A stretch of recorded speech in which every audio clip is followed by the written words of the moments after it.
Beware week 14 in 2022 fantasy football. Week 14. Why are we talking about week 14 when we haven't even gotten to week 1 yet? Allow me to explain. This is the Fantasy Sports Boss. Make sure, if you don't already subscribe to the channel on YouTube, make sure you hit the subscribe button, also the notification button, so you're notified every time I post new videos. Also, you can follow me on Twitter at RotoBoss. Now, week 14, every year in fantasy football, there's that 1 week where, like, it seems like half the league is on a bye.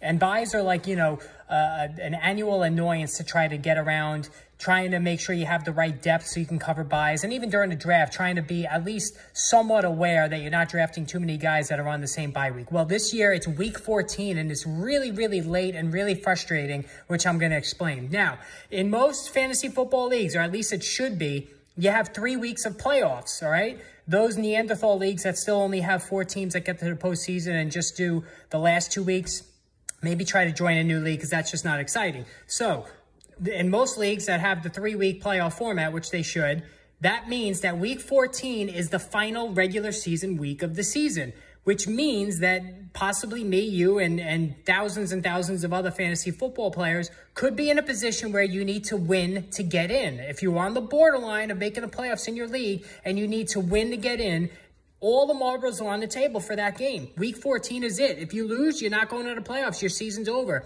If you win, you're in. So you want to have the strongest team possible for that win or go home scenario. But if you look at week 14 and the teams that are on the bye that week, there are top-notch players all over the place that are not going to be available that week, starting with Jonathan Taylor, the #1 player in fantasy football, at least based on ADP this drafting season.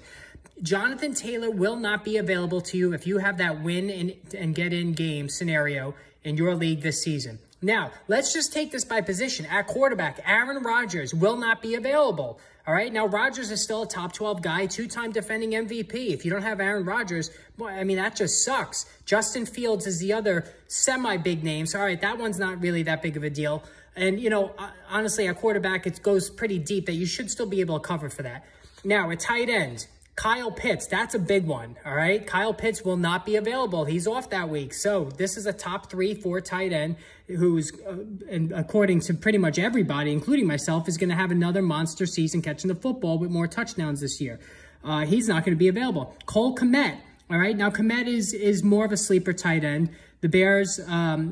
I mentioned Justin Fields already, so, you know, we already know that the Bears are going to be off that week. So Kmet is not going to be available as well. And I think that Kmet actually could have a breakout season. He caught he had a lot of targets and a decent amount of receptions last year. No touchdowns because Jimmy Graham was there to basically siphon all those scores. He's no longer in town. So Kmet, I think, is a very, very good sleeper if you choose to wait on drafting a tight end this season. So now the big ones. Let's get to running back. I already mentioned Jonathan Taylor. How about these names? Aaron Jones, Alvin Kamara, David Montgomery, Antonio Gibson, A.J. Dillon. All of those guys are out. Say you drafted, it is plausible where you could end up, if you're at the back of the first round, you could get Aaron Jones and Alvin Kamara and be without both of them.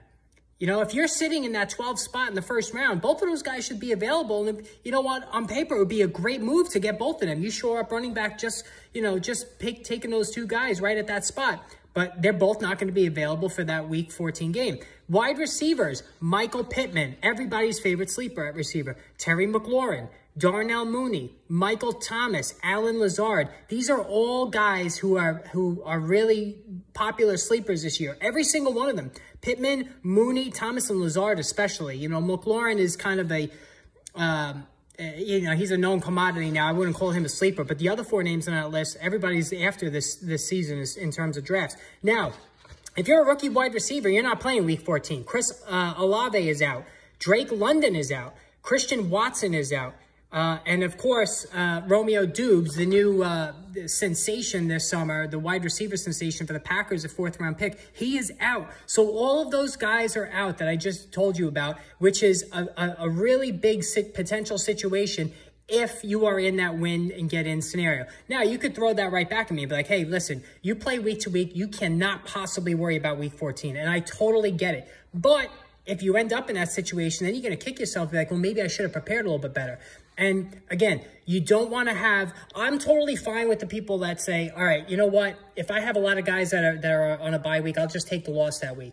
You know, especially with the extra regular season game, you can almost look past that. I don't like to throw away any games, but you know what? Now with 14 weeks instead of 13, I can almost sort of get on board with that. But now with week 14 and a scenario where you might need to win to get in, not to have those guys, especially Jonathan Taylor, I mean, that's just massive. So again, I'm not telling you to avoid these guys. Absolutely not. But if you're going to take a Taylor, if you're going to take a Jones, Alvin Kamara, Michael Pittman, real top shelf guys like that, you really got to make sure you have the depth. You have to make sure you have the depth so that you can have somebody available to you week 14 that can fill the void. So anyway, that's just my take on that. I didn't see much talked about that in the Twitter universe, so I just wanted to make sure I wanted to get that out there just so you're aware of that when your drafts commence for the rest of this month into September. So again, hit the subscribe button if you haven't already done so, the notification button, and follow me on Twitter at Rotoboss. All right, take care, everybody. We'll talk soon.